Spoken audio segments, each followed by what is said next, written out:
그렇죠.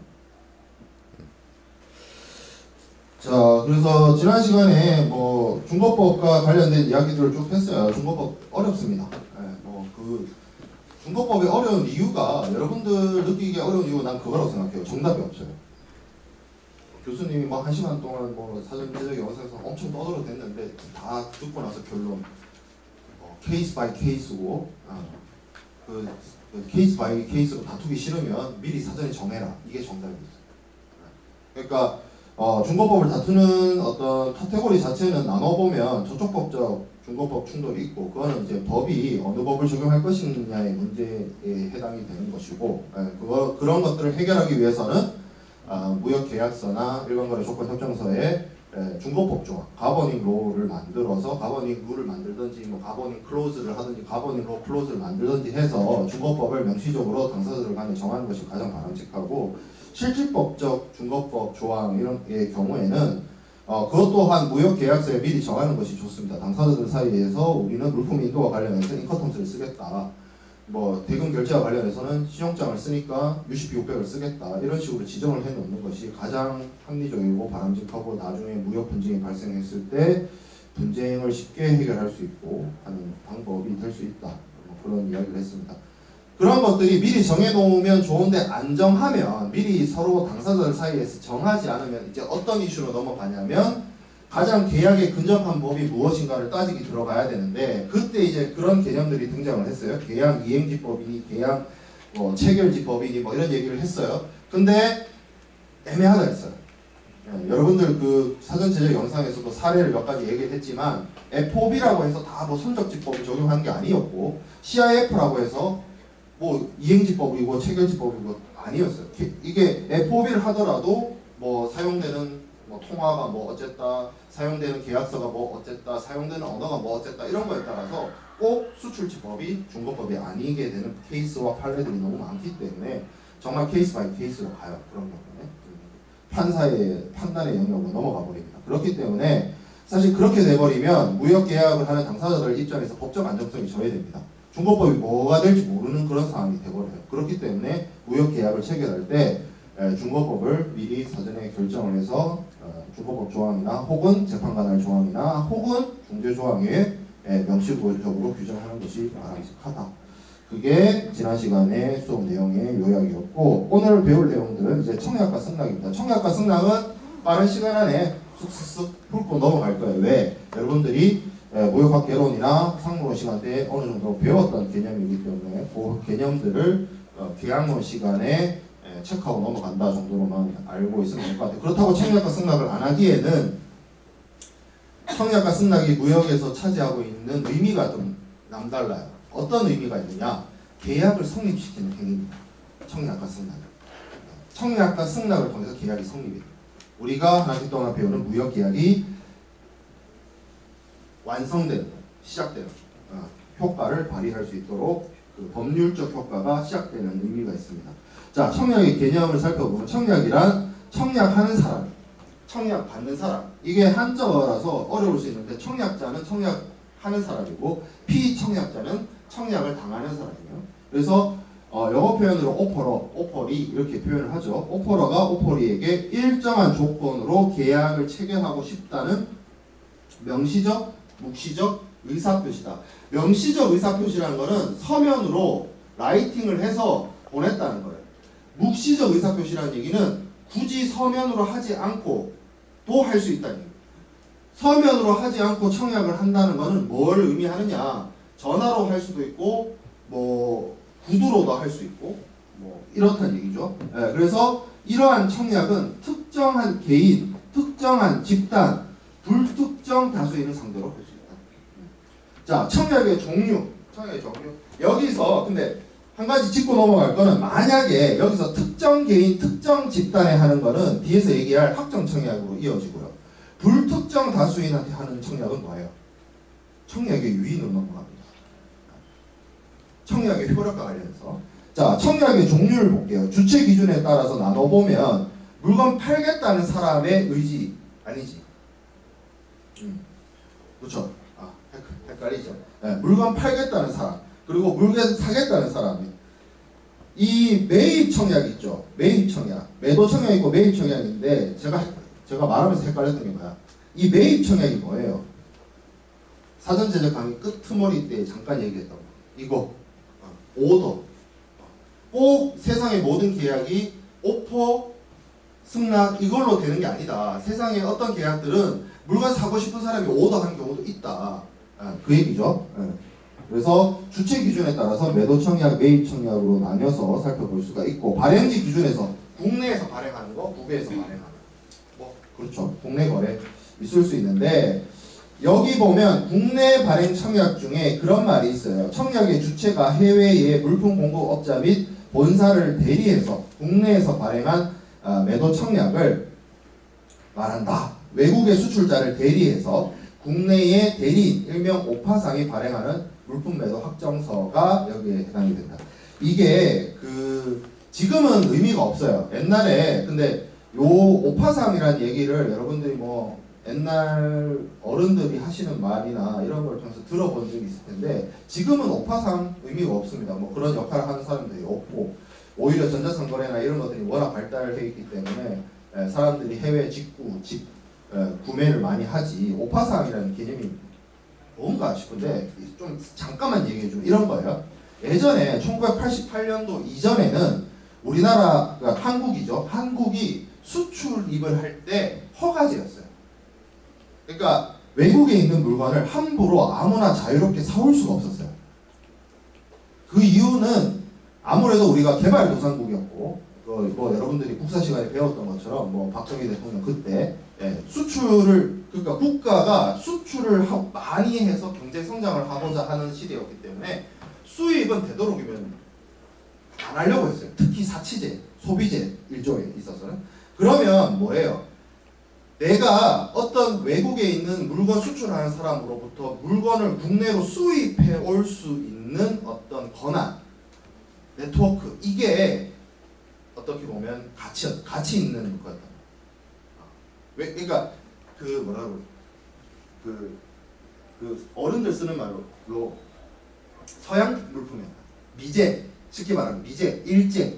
그러니까 옛날에 여러분들 태어나기 전에는 미제, 일제를 시장에서 구하기가 힘들었어. 근데 그거를 사올 수 있는 네트워크, 권한, 자격 이거였던 거예요. 왜? 수출입이 허가제였어요. 근데 우리가 대무역법을 개정하면서 이제는 수출입이 자유화됐고요. WTO 회원국이 되면서 WTO 회원국은 수출입이 기본적으로 자유무역을 해야 되기 때문에 허가제를 하면 안 돼요. 신고제로 바뀌었어요. 그래서 오늘날에는 수출하고 싶은 사람은 수출하면서 수출 신고하면 되고요. 수입하고 싶은 사람은 수입할 때 수입 신고하면 됩니다. 그렇게 바뀐 거예요. 그러니까 이 오파상이라는 개념 자체가 좀 옛날 개념이에요. 옛날 개념. 자, 그 다음에 효력 기준이 있습니다. 효력 기준. 확정 청약이 있고 불확정 청약이 있습니다. 효력 기준에 따라서 청약의 유효기간을 정하고 기간 내에 피청약자가 승낙하면 계약이 성립되는 청약. 이게 합정 청약. 뭐 다른 말로 기한부 청약이다 이렇게 얘기를 하는데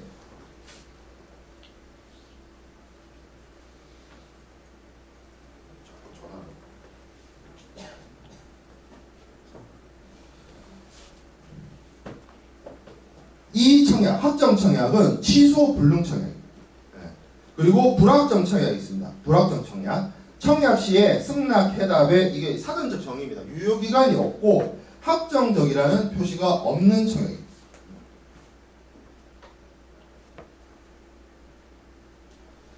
자, 그래서 승낙하기 이전에 언제라도 청약 내용을 변경하거나 철회하거나 할 수 있는 그런 청약이고 만약에 이 확정 청약 이게 가장 결정적인 차이가 확정 청약이 있으면 기한 내에 승낙이 있으면 무조건 계약을 성립시키겠다는 의사이기 때문에 확정 청약에 대한 대답으로서 승낙을 하게 되면 계약이 성립이 됩니다.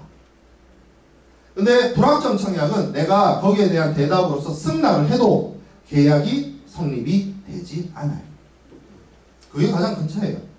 계약을 성립을 시키고자 하는 최종적 의사 표현인지 아닌지에 따라서 달립니다. 뭐 꼭 여기 뭐 사전적인 설명에 꼭 유효기간이 들어가 있고 유효기간이 없고 이런 것도 있고 확정적 의사표시가 있고 없고 이렇게 있지만 그리고 불확정 청약은 승낙이 있더라도 청약자의 최종적 확인이 있어야 된다, 파이널 컨펌이 있어야 된다 뭐 이런 얘기를 하지만 결정적으로 확정 청약은 오케이 하면 계약 성립, 불확정 청약은 오케이 해도 계약 안 성립 이거예요. 가장 큰 차이가. 자, 그 다음에 반대 청약.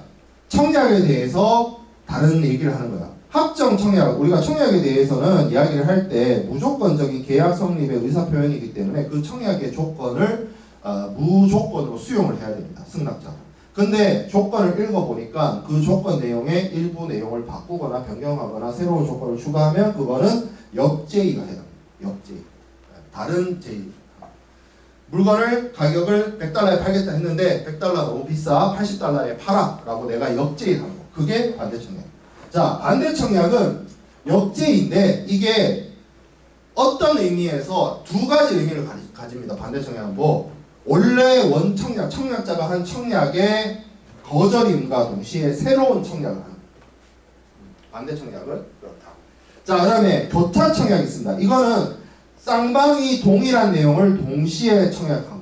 크로스. 서로 크로스.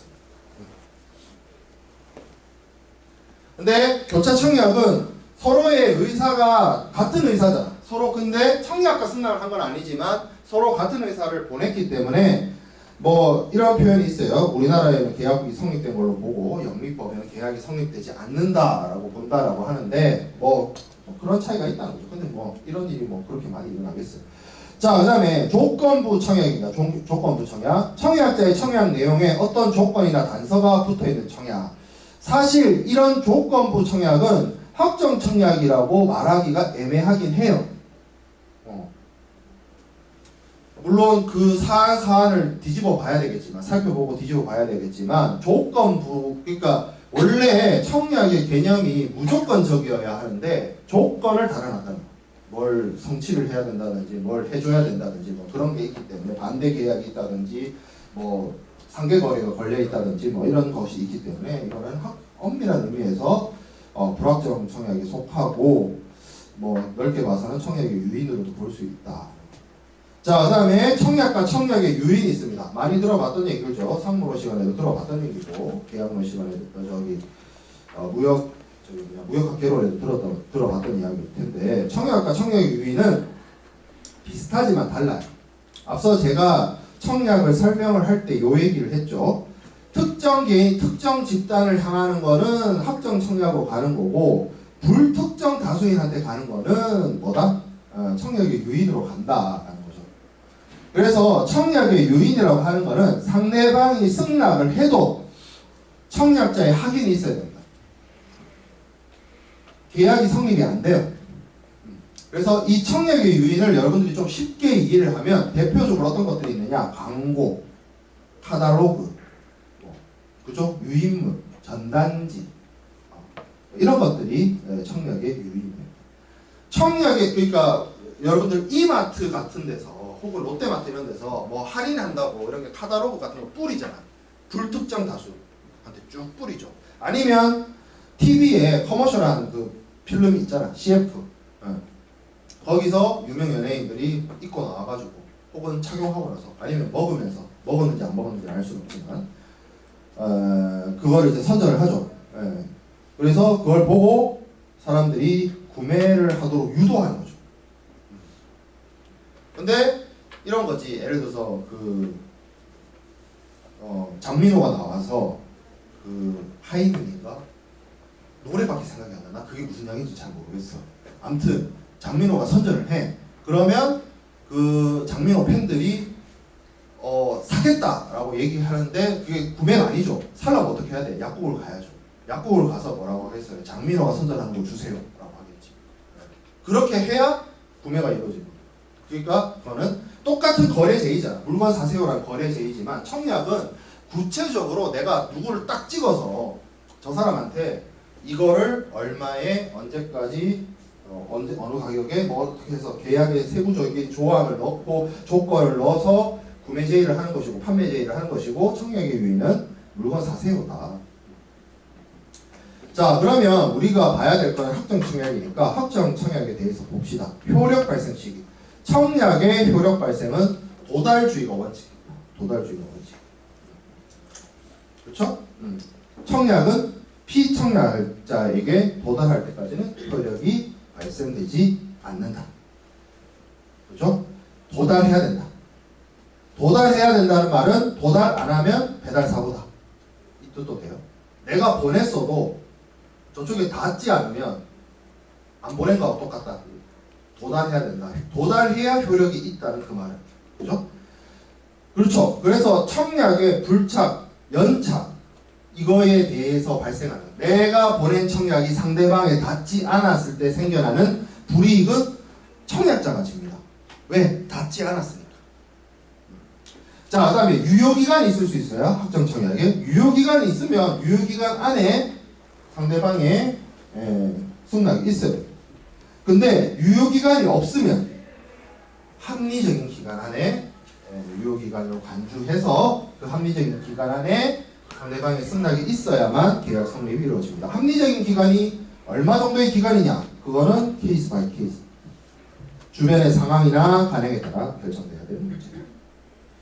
자, 그 다음에 철회 가능 여부 되어 있는데 한국 민법, 일본, 독일, 대륙법 계통의 국가를 제가 뭐 이야기했던 거 했는지 안 했는지 가물가물한데 한국, 일본, 독일, 프랑스가 대륙법계 국가예요. 자, 대륙법계 국가에서는 확정 청약을 유효기간 내에 철회할 수 없도록 규정하고 있습니다. 그래서 청약자가 자신의 청약을 철회하더라도 유효기간 내에 피청약자가 계약을 체결하겠다는 의사를 명확히 하면 계약은 성립한다. 뭐 그런 뜻이에요. 주어 담을 수 없다는 거죠. 근데 영국법, 영미법에서는 청약을 상대방의 승낙이 있기 전에 철회가 가능하다라고 봐요. 그렇죠? 그래서 대륙법계는 유효기간이 있는 확정 청약인 경우에는 어떠한 경우라도 철회가 불가능하고 영미법에서는 철회가 가능하다. 요렇게 보는데 문제는 우리가 공부해야 되는 CISG에서는 철회가 가능하거든요. 철회가 가능.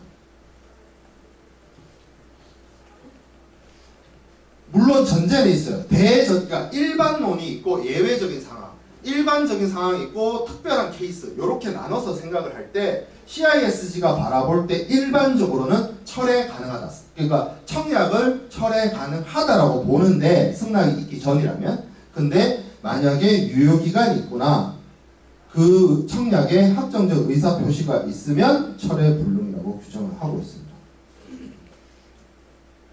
근데 이런 얘기를 이렇게 설명을 하면 이런 질문이 있을 수 있어요. 확정 청약이라는 게 기본적으로 유효기간이 있고 승낙이 있으면 확정적이라는 의사표현이 있는 게 확정 청약 아닙니까? 맞아요. 맞아. 그 얘기가 맞아. 그럼 뭐야? 확정 청약은 기본적으로 또 그 얘기도 있어요. 여기 지금 강의 자료에는 없는데 만약에 승낙자가 그 청약이 확정적이고 취소 불능이라는 거를 신뢰를 해가지고 이미 행동이 들어갔다. 그럼 어쩔 건데?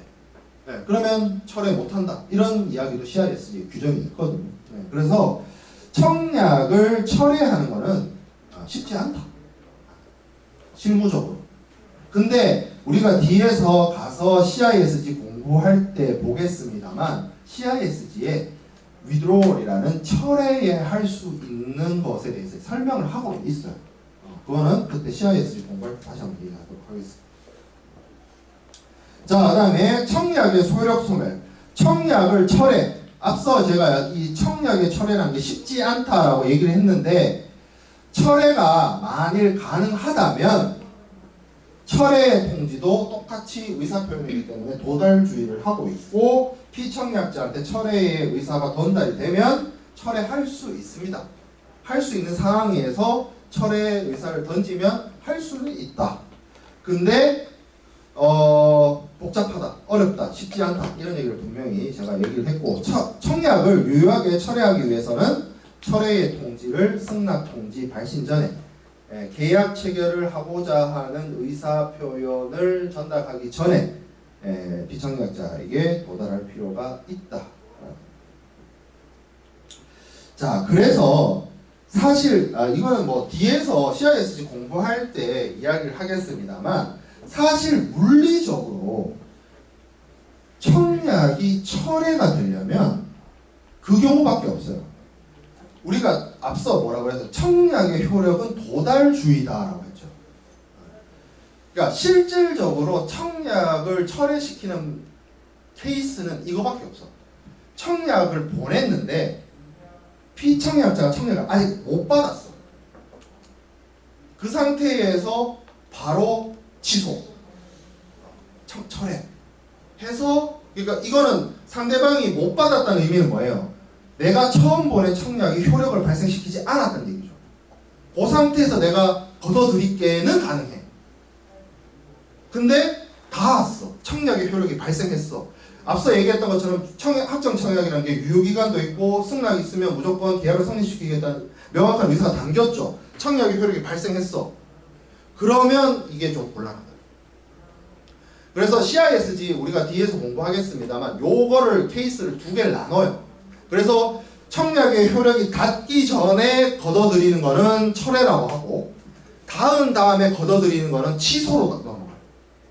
그걸 구분을 합니다. 영어 표현으로. 그래서 그거는 CISG 얘기할 때 다시 설명하겠다.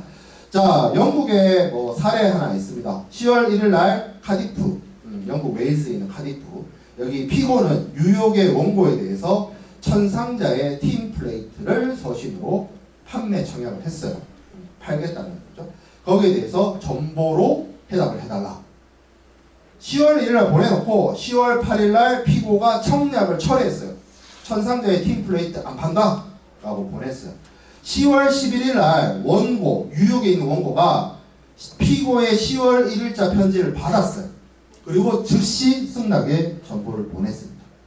10월 15일날 원고가 승낙을 다시 편지로 확인 발송까지 했어요.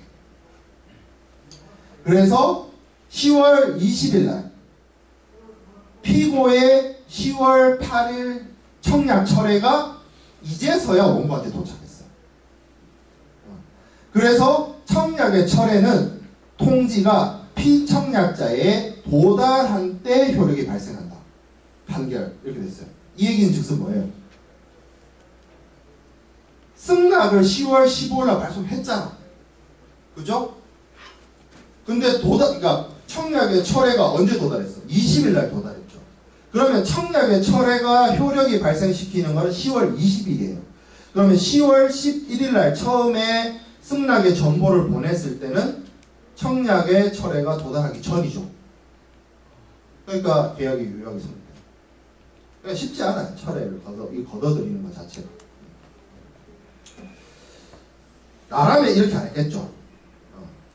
봐봐요. 편지를 보냈잖아. 편지. 네. 물론 이게 되게 옛날 사건이라서 편지 아니면 전보밖에 없는데 편지를 보내고 철회를 할 거면 철회가 빨리 도달해야 될 거 아니에요. 나 같으면 전보로 보내. 전보가 있는 시대였게. 이게 편지니까 늦게 도착한 거야. 쉽게 말하면. 뭐 그런 케이스입니다. 근데 요즘에는 뭐 이메일 쓰니까. 자, 그 다음에 그러니까 이게 사실 내가 길게 설명을 하고 있는데 요즘 시대랑 좀 안 맞는 게 뭐냐면 이게 철회니 승낙이니 도달이니 뭐 이런 얘기를 하고 있는데 사실 이 도달이나 이런 개념들은 편지나 뭐 이런 수단을 쓸 때 얘기야.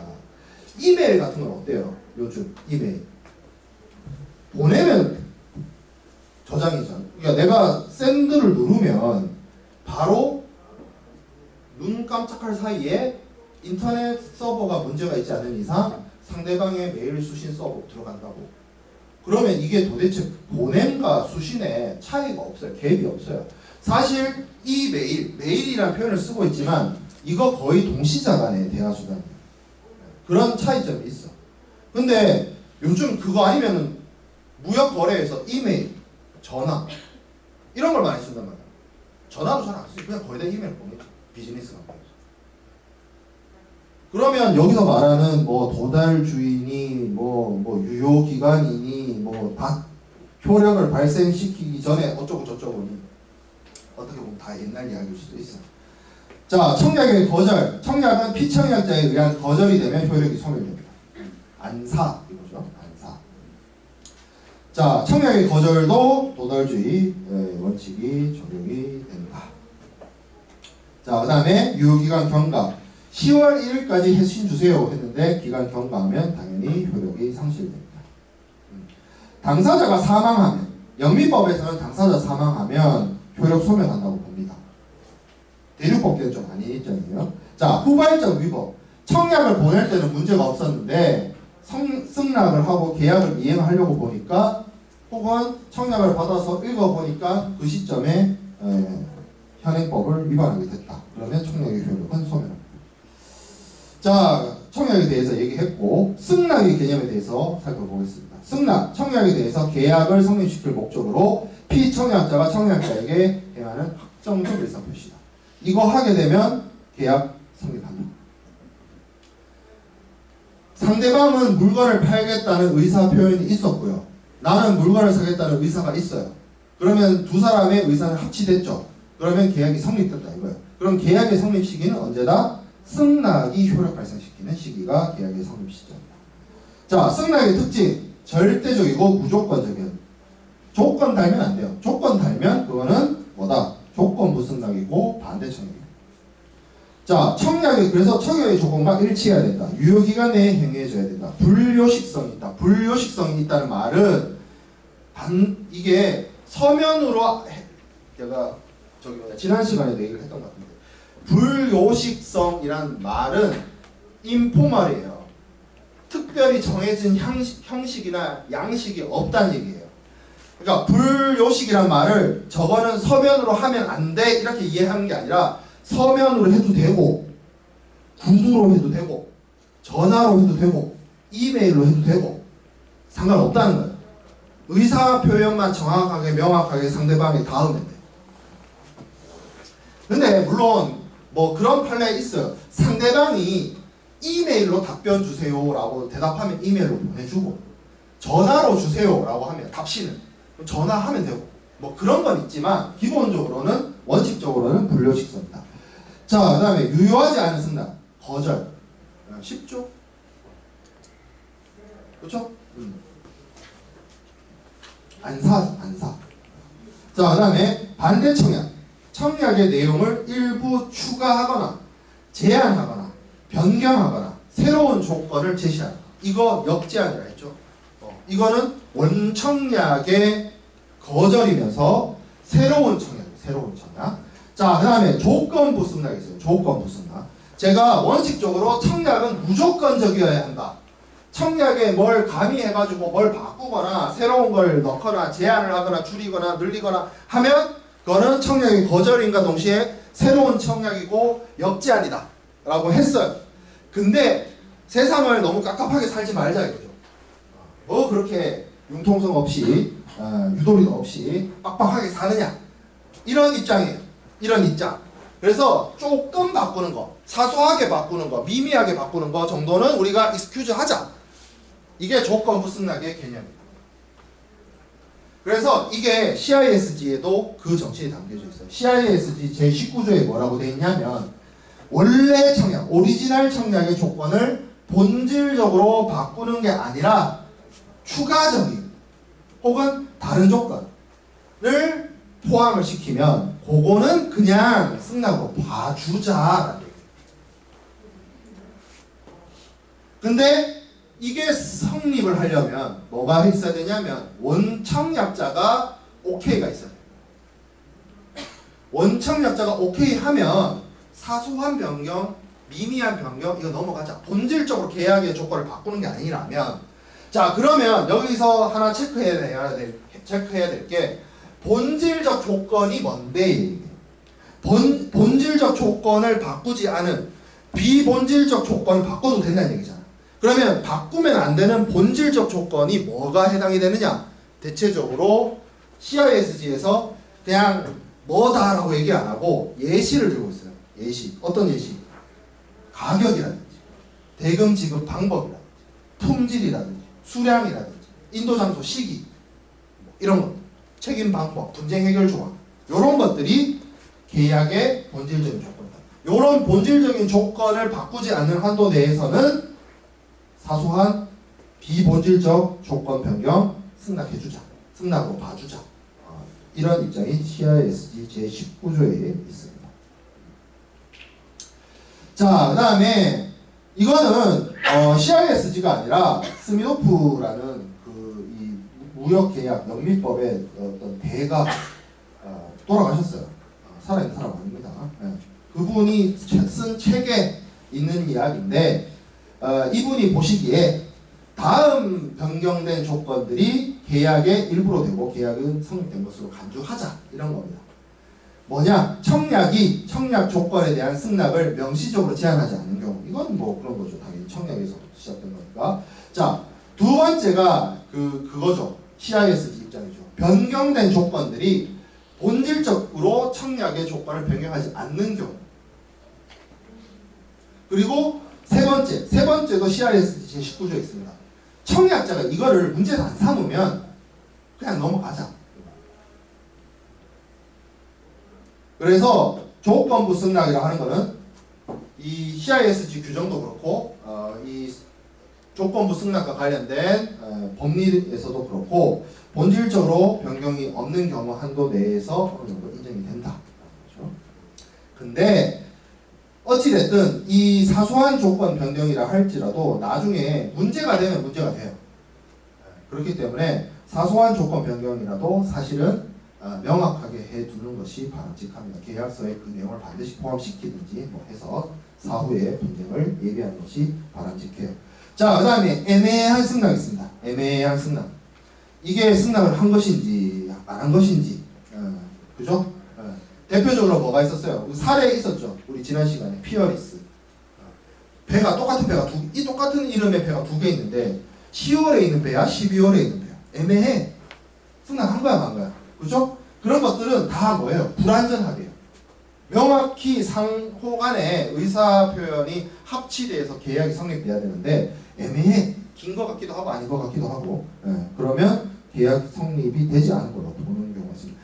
당사자들은 계약이 성립이 되었다라고 생각하고 이행 단계에 들어갔는데 만에 하나 저쪽에서 뭐 이행을 안 했어요. 그래서 문제를 삼아요. 법원에 갑니다. 근데 청약 승낙이 애매해. 된 것도 아니고 아닌 것도 아니고 이러면 혹여나 판결이 계약 성립 안 됐다라고 판결이 내려질 수도 있다는 거예요.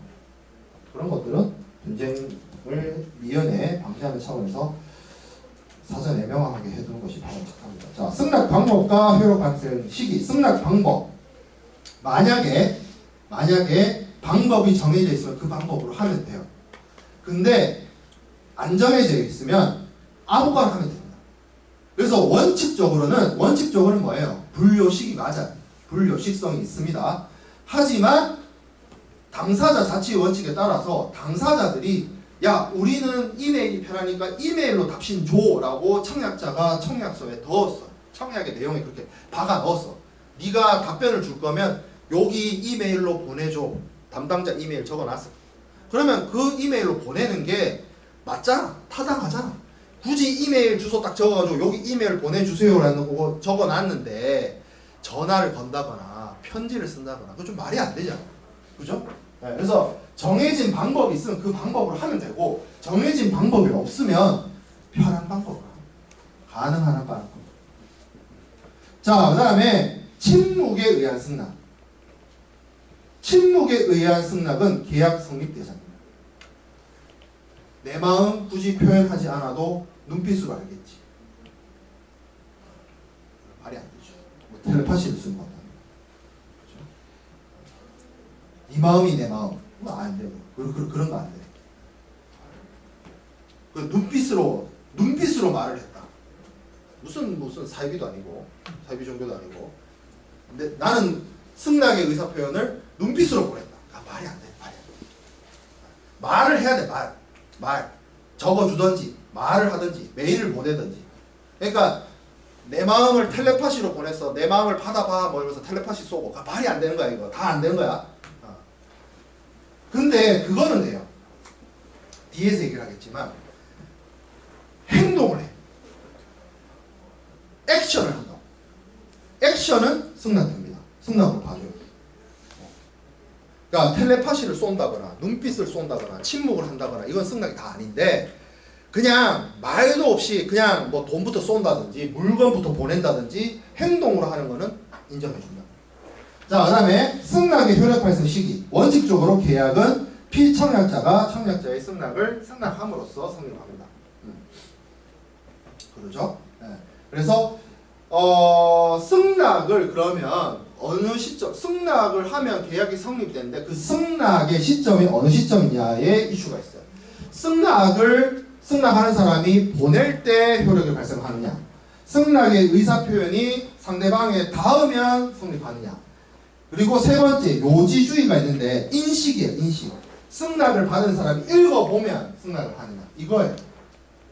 그러니까 편지를 내가 보내면 효과가 있느냐, 받으면 효과가 있느냐, 받아서 뜯어서 읽어봐야 효과가 있느냐 이 얘기예요. 근데 CISG는 어떤 입장이다? 두 번째다. 두 번째. 도달주의.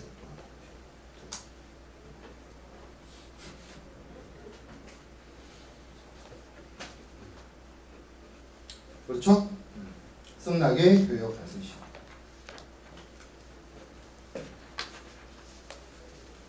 원래 이 격지자 간의 효력 발생과 관련해서 발신주의 입장인 국가들이 덜어 있었어요. 한국도 그랬고. 근데 여기 보면 밑에 빨간색 표시되어 있는 것처럼 한국이나 일본이나 미국이나 국제 거래에 있어서는 CISG를 적용하기 때문에 CISG가 도달주의를 채택하고 있습니다. 아직 영국법에서는 발신주의를 채택하고 있기도 해요. 그래요. 자, 그 다음에 우편 또는 전보. 그렇죠? 우편과 전보. 이게 이제 승낙기간에 대해서 이 CISG 규정을 가지고 왔는데 통상적으로 우편이나 전보 이런 것들은 발신을 위해서 교부된 때 인정을 한다 이렇게 얘기를 하는데 기본적으로 이건 영국법에서만 우편이나 전보 이런 것들을 발신주의를 채택을 하고 있고요. CISG에서는 기본적으로 도달시로 규정을 하고 있습니다. 근데 그런 게 있어요. 배달 사고가 나거나 했을 때 거기에 그 우편에 찍혀 있는 발송 날짜 이런 것들 계산한다 그런 규정이 있고, 그리고 이런 경우가 있어. 승낙 기간 중에 끝나는 날이 공휴일이다, 일요일이다 이런 경우에는 연장된다. 이런 규정들이 CISG에 들어가 있습니다. 그 CISG의 시기와 관련해서는 CISG를 볼 때 한번 다시 볼 거고, 우편 정보와 관련해서 영국법이 발신주의를 채택하고 있다는 거 체크 정도 하면 되고, 한국이나 일본이나 미국이나 CISG를 쓰는 국가들이 대부분이 도달주의다라는 거고. 자, 전화 또는 텔렉스. 요거는 이제 대화자간이라고 하는 거예요. 그 대화자간이란 말은 쉽게 말해서 내가 의사표현을 함과 동시에 상대방한테 전달되는 그런 것들을 말합니다. 이런 것들은 기본적으로 도달주의. 자, 그러면 여기서 여러분들이 질문이 생길 수 있어요. 대화, 전화, 텔렉스 이거는 대화자간. 그러니까 내가 의사표현을 하자마자 상대방에게 동시에 닿는 거. 격지자간은 우편이나 정보 같은 거. 내가 의사표현을 하더라도 바로 닿지 않고 시간이 좀 지나야 닿는 거.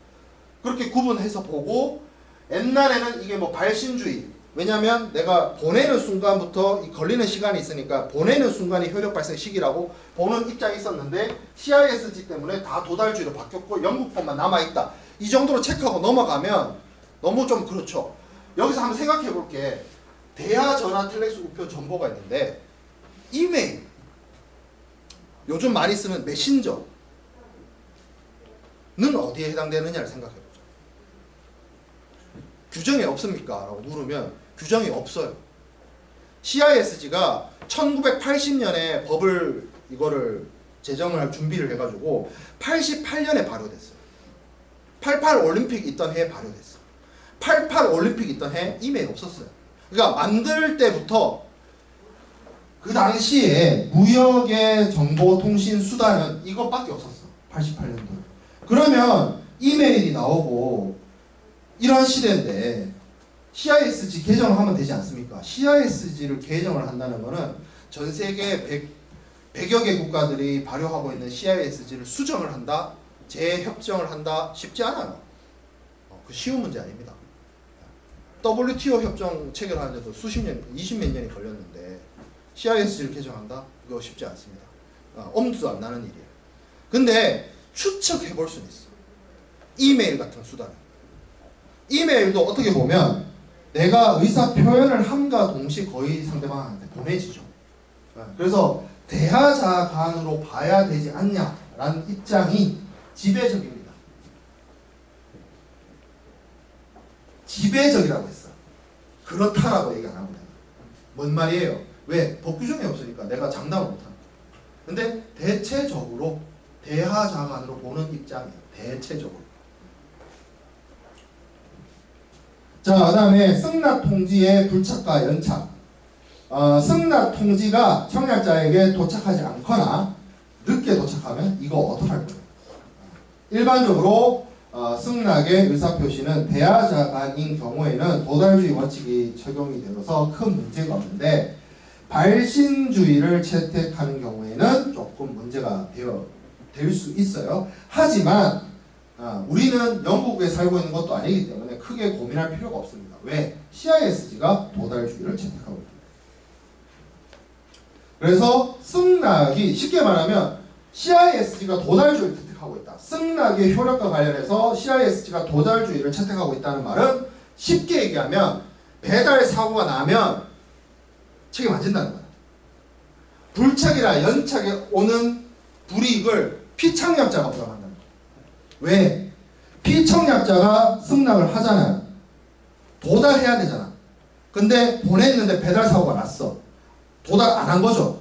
도달 안 했다는 얘기는 효력을 발생시키지 못했다는 얘기고, 효력을 발생 못 시켰다는 거는 내가 나의 의사표현을 상대방에게 도달 못 시켰기 때문에 그 책임은 나한테 있는 거예요. 근데 단서가 있어요. 청약자가 피청약자에게 지체 없이 그 효력을 알리거나 통지할 경우 유효하다고 규정되어 있습니다.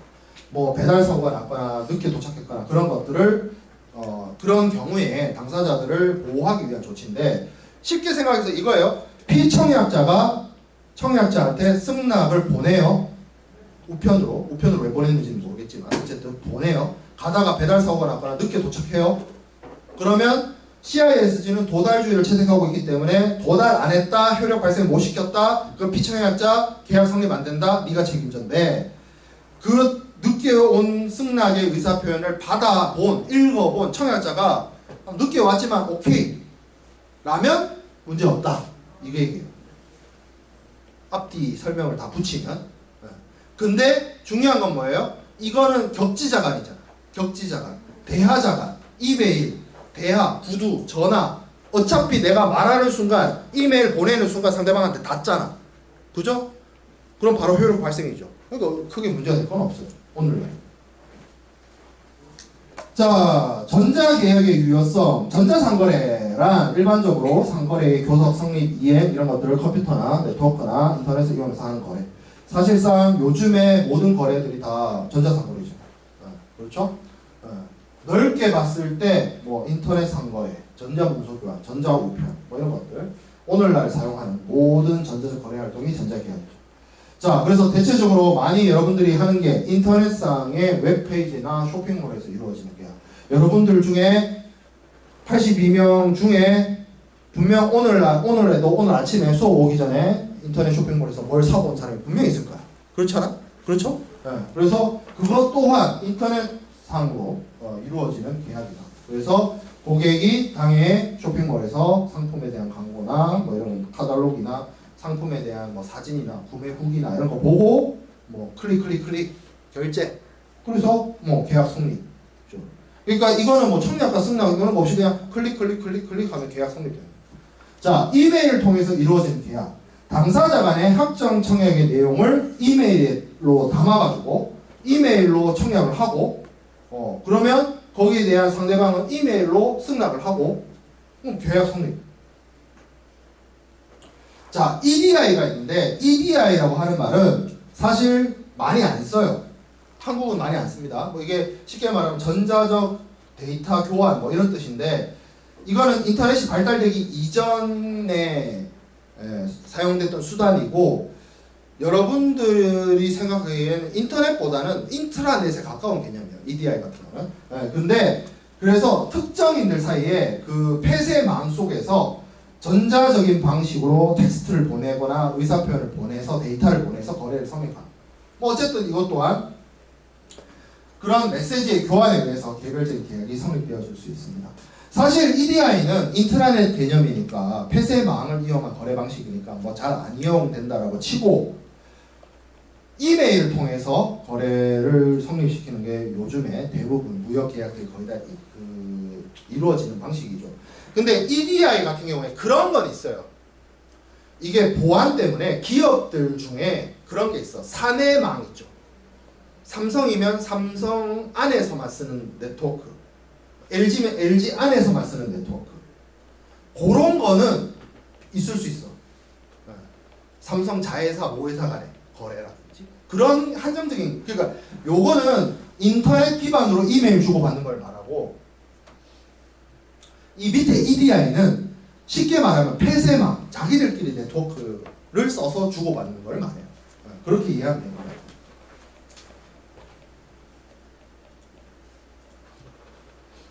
자, 그러면 전자계약의 성립, 인터넷 전자계약의 유효성, 뭐 문제, 이게 전자적인 수단으로 계약 성립시키는 거 유효한가를 따져보고 뭐 할 거 뭐 있어. 이미 많이 하고 있는데, 그렇죠? 그래서 계약 자유의 원칙이 있잖아. 그래서 운시트랄 모델법, 전자계약과 관련된 운시트랄 모델법이 있어요. 그래서 거기에서도 이게 뭐 전자적 메신저를 이용을 해서 전자적인 뭐 의사표현 교환으로 인해서 계약 성립시키는 것 자체를 이거를 뭐 부정해서 안 된다, 뭐 이런 입장이에요. 그래서 당연히 오늘날 여러분들이 수도 없이 사용하고 있는 인터넷 전자상거래 당연히 유효합니다. 계약의 성립이 유효하고, 기업과 기업 간의 B2B 비즈니스에 있어서도 이메일을 통해서 의사표현을 주고받아서 계약을 성립시키는 행위 자체가 유효합니다. 근데 이메일을 이용한 계약의 효력과 관련해서 몇 가지 그 부정당한 케이스들이 몇 가지가 있어.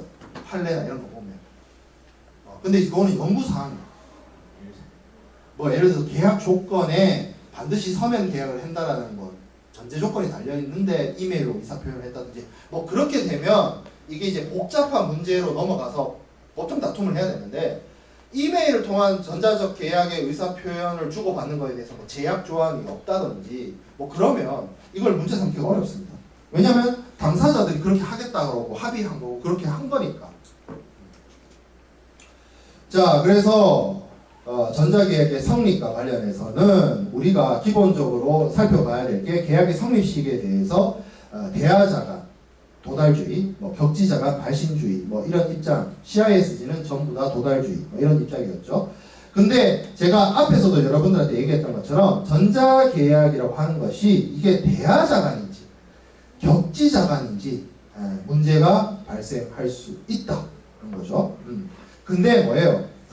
세 번째 줄에 현재 사용 중인 시스템이 완벽한 실시간이 아니라 전자계약을 매개하는 서비스 제공 서버는 메일 서버를 거쳐서 매우 짧은 시간에 경과가 걸린다. 이게 사람이 인지하지 못하지만 분명히 이 뭐 010101 이 비트, 바이트, 이 데이터라는 게 정말 사람이 인지하지 못하는 거지만 발신하는 메일 서버에서 수신하는 메일 서버로 이렇게 넘어가야 되는 거니까 발신주의 아니냐, 이런 입장이 또 있고, 네 번째 인터넷이나 통신 제공업자들이 하는 것이 이거는 사람이 인지하기에 거의 세임 타임 아니냐, 거의 동시 아니냐, 그러니까 도달주의라는 입장도 있어요. 각각이 견해인 거예요. 세 번째 줄은 발신주의여야 한다는 입장, 네 번째 동그라미는 도달주의여야 한다는 입장이에요.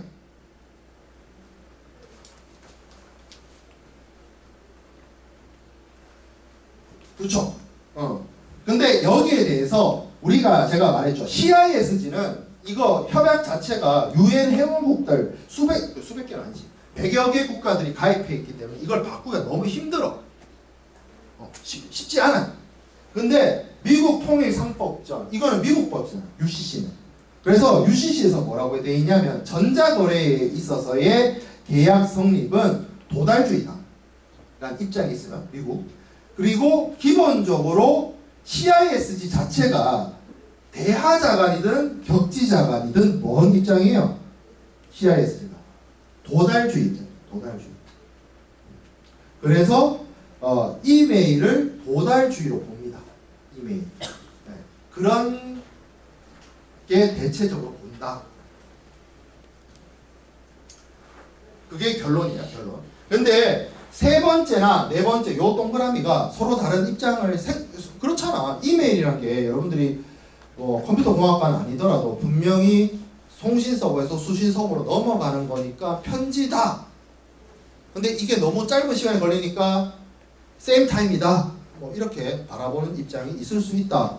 거기에 대해서 정리를 대체적으로 이렇게 하고 있다. 대체적으로 도달주의로 본다. 그렇게 정리하면 될 것 같아요.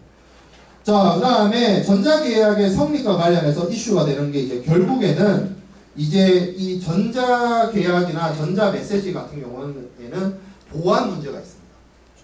이거를 해킹을 한다든지 뭐 이런 문제들이 있을 수 있어요. 그래서 사실 전자계약과 관련된 이슈는 이게 도달주의냐 발신주의냐 이슈보다 뭐가 있어요? 전자서명이라든지 인증이라든지 그런 문제가 있습니다.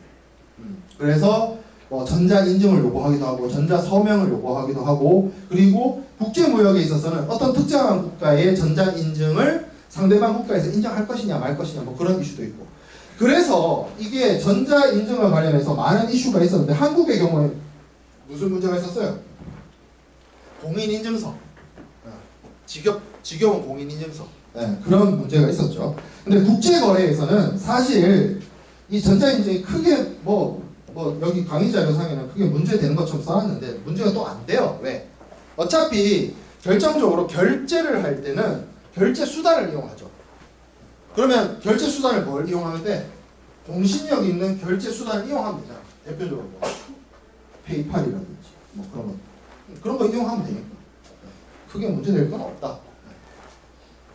그래서 전자서명제도, 전자인증 문제 이런 것들이 중요한 이슈가 될 수 있는데 한국의 경우에는 공인인증서를 폐기하고 간편 전자인증으로 넘어가는 추세고 실제로 국제무역이나 이런 거에서는 국제적으로 거래를 할 수 있는 국제적으로 결제를 해줄 수 있는 뭐 페이팔이라든지 다른 어떤 여러 가지 사적 결제 방식을 사용하면 되기 때문에 그걸 통해서 하면 된다. 이렇게 정리를 하면 될 것 같아요. 자, 그래서 전자계약의 유효성, 전자 이메일이 우리가 어떤 식으로 바라봐야 될지까지 한번 살펴봤습니다. 자, 그래서 오늘은 여기까지 하고 마치도록 할게요.